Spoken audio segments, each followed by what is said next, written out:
All right, what's going on, guys? It's Luke here. We're going to run through a weekly outlook. We're going to be looking at the week of May, I think it's 25th to the 29th, 2026.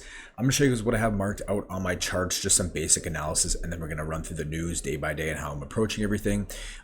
Should be a pretty standard one. We're still trading all-time highs, so I'm going to break everything down what I got marked out. So always on the weekly, what did we get? We got another strong bullish weekly close.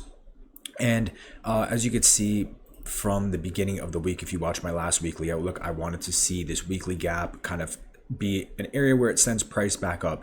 So as you can see, breaking down this last week, what did we get? Monday, we kind of had that indecisive close. And then Tuesday, what did we do? We tapped into that weekly gap. From there, like I said, I was looking to see if price wanted to trade through it or just reject off it. Obviously, Wednesday, Thursday, Friday, we got that fall through to the upside. We didn't quite take out all-time highs yet. But again, we retraced into the weekly gap, which is always a strong area that price is going to bounce off of. And then from there, we got that move up from the later end of the week, right?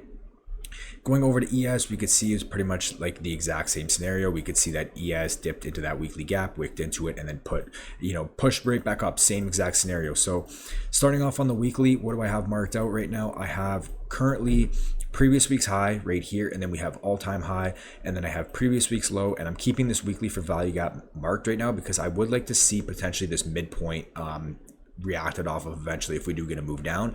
But that's what I have marked out on my weekly chart. All-time high, previous week's low, and this weekly gap. Now moving down to the daily. Obviously, we had that sharp move down, nice recovery to the upside. We also inversed, or not, I think, did we get a BPR? Yeah, we did actually. I forgot to mark that out. So we had a daily bearish gap. We ended up inversing it. We kind of have like this daily BPR area right here, so you could mark it like this, or you could just mark the daily gap, but that's pretty much all I have marked out here. So you can see right here, all-time high, previous week's high. I have this daily fair value gap. Again, we inverse this small daily bearish gap, so you could mark it like a BPR or whatever, but daily fair value gap. And then we have previous week's low. I've also marked out this daily low and then this weekly gap. Going over to ES, pretty much the exact same scenario. I just didn't mark out this daily gap right here, but you could see same thing.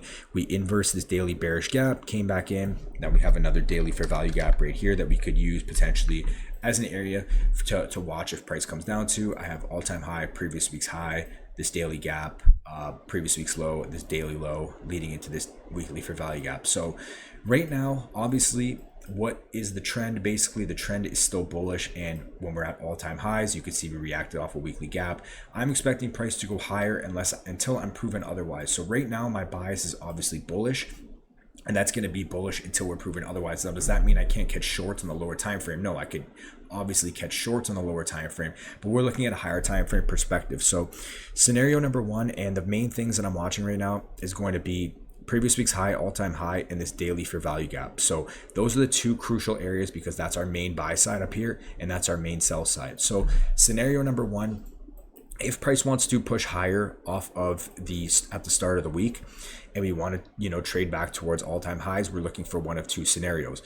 Number one, we see price displace past all-time high. We continue to see it continue. And then what are we looking for? We're looking for price to put in overnight draws of liquidity for us to take continuation longs towards. So let's say, for example, price pushes up overnight. We leave low resistance liquidity. We leave a London high and Asia high, and then we look for longs back towards that. We wait for price to pull back, and we're just looking for continuations until we're truly proven otherwise. So that's scenario number one. We displace past all-time high. We show clearly that we want to continue.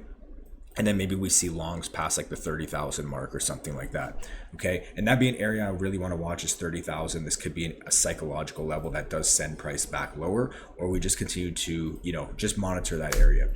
Scenario number two, again, if we do get manipulation higher and then we start shifting back down on the lower time frame, this would be an area I want to watch, this daily fair value gap. Now, to me, this daily fair value gap is going to be very crucial.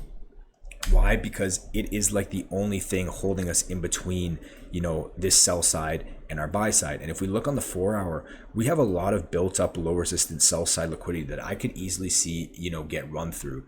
So that's why this daily gap is really going to be crucial to us. If price comes into this daily gap and we respect it, what are we going to be doing? We're going to be looking for longs back to the upside, back to all-time high. But if we come down and we disrespect this daily gap, I could see price coming down, running through all this low resistance liquidity back down towards previous week's low and potentially back down into this weekly gap, and then we'd have to reassess from there. So those are the scenarios I'm watching. I want to see if we displace higher or we trade lower at the start of the week. So if we trade higher and we trade towards all-time highs, I'm looking for two scenarios. We displace past all-time high, we're looking for continuations higher. But if we take, all-time high and stuff like that out, then we'd be wanting to see how price reacts, maybe around that 30,000 level if it does want to trade back down later. Just give me one sec. Okay, my bad. So if price comes up and we start displacing higher, I'm going to be looking for continuations higher. And if we, we react off that 30,000, we really show a strong shift to the downside after sweeping out highs, then I'd be looking for price to come into this daily gap, and then we'd reassess from there, right? But if price wants to displace lower at the beginning of the week, I'm looking at this daily gap as a potential area to push price back higher. But if we trade through this daily gap, I'm potentially looking to see all of this kind of low resistance sell side get run through. And then my main objective here would be seeing price come down towards previous week's low and potentially back towards this weekly fair value gap, the CE point, and then maybe we reassess from there. So pretty much we're just watching to see which way price wants to trade towards first. If it trades towards this daily gap, we use it as a condition. If it holds, we look for higher. If it breaks, we're looking for lower, potentially for price to just run through all the sell side. And if we displace higher, we're looking to see if we displace past all-time high and look for continuations higher. Or if we sweep it, we look for low shorts back down towards this daily gap. So this daily gap is going to be crucial for me because it is protecting, like I said, all of this low resistance liquidity. Now, all-time highs, it doesn't really matter. A lot of the time people will just continue to trend higher, but we'll see what happens. Gonna be paying attention to these. This is all I have marked out on my charts, so pretty simple analysis.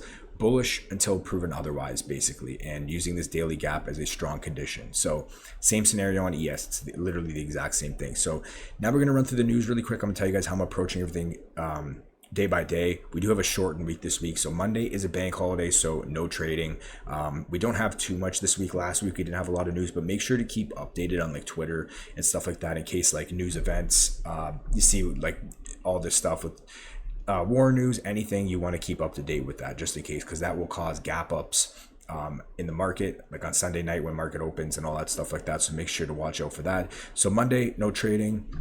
Tuesday, we just have CB consumer confidence. Now, this is just orange folder at 10 a.m., but this is still something I like to watch out for because I think it was yesterday. So I'm recording this Saturday. So on Friday, we had 10 a.m. news. And if you've seen that candle, actually was very volatile. So this is something to watch for, 10 a.m. news. Not saying you have to like completely be scared like it's a red folder, but just something to watch out for. But Tuesday is going to be a normal trading day for me. Going over to Wednesday, no news, middle of the week. This is going to be a normal trading day once again. Thursday, we just have 8:30 core PCE and then new home sales at 10. Going to be just watching this, but this is going to be a normal trading day. Really nothing too, nothing too crazy here. And then Friday, no news, normal trading day. So that's it from you guys. Again, this is all I have marked out on my charts here. So make sure to, keep all this marked out, pay attention to these levels. And that's it for me. I'll talk to you guys in the next one. Peace.